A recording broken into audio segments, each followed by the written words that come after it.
Mengorok bukanlah pertanda tidur nyenyak loh. Dilansir dari republika.co.id bahwa orang kerap menganggap mendengkur merupakan bagian dari tidur nyenyak. Faktanya, mengorok justru pertanda buruk.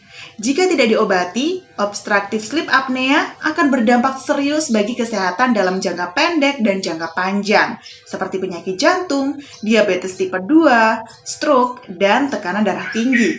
Menurut Dr. Andreas Prasaja, RPSGT, dengkuran yang permanen dan keras termasuk gejala obstructive sleep apnea (OSA).